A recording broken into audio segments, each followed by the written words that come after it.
Hi, I'm Junior Hoops, the FAP manager here at ACS. Here again to talk to you about last week's tips of the day. So the end of the week video. This last week we did on what is depression. What we're finding a lot of times right now with people being shut in and not being able to travel and do other things, they're finding they are having some issues with depression and some anxiety as well. We're going to talk about anxiety the next few weeks as well, about some of the things you can do. But this week we're going to talk a little bit about depression. So some of the symptoms of depression, we all kind of have some form of like sadness and things like that in our lives, but depression is when it becomes severe. So the feelings of worthlessness, a loss of pleasure or of interest, significant weight change can be another symptom, and also fatigue nearly every day, and some diminished concentration. So just because you might have some of these symptoms doesn't necessarily mean you have depression, but there's just some things you want to start looking at, or some things you want to be looking for.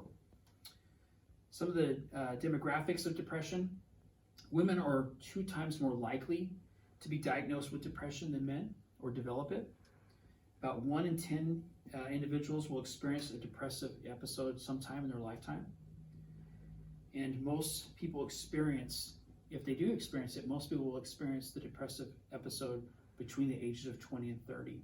Now, sometimes if there's a significant life change, the individuals will find depression, especially for individuals when they're leaving a job or retiring from the military, and they do find that sometimes they have these issues as well. But generally, these episodes will happen between the ages of 20 and 30 years old.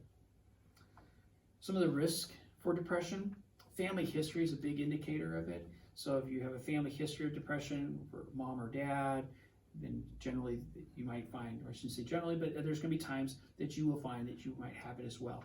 So family history is a big indicator. Unemployment, social isolation, these are some. What you're also going to find, some of these things, like you'd be like, well, I'm not unemployed, so why should I feel this way?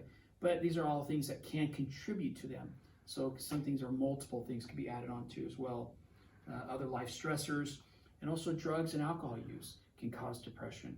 Alcohol is a depressant, and so when people take too much of it or drink too much of it, then it will just cause you to be depressed more. Some of the things you can do for depression: there is, exercise is a big one, relaxation, exercises, getting out and just getting out of the house, trying to change up your routine as best possible. Also, what you have is if you do psychotherapy, cognitive behavioral therapy, or you might have heard of CBT, is a great form of for depression as well. It's been shown through research that it's very effective and can be more effective sometimes than medications. It also, what it does is it helps change self-defeating thoughts. So you talk about how you can change these stinky thinking to be more positive, or a smarter thinking, or a better way of thinking things through. And then, and like I said, it has been found to be equal to or better than medication. So individuals sometimes are like, oh, I'm depressed, I need medication. Not necessarily. There's some things we can do to go down that route as well. So these are just some tips that we've kind of put together. Like I said, we've been hearing from individuals lately about anxiety issues as well. So I'm going to be doing a series on anxiety for the next few weeks and talking about it and some things we can do about it. But please follow us for our last tips of the day and our previous videos.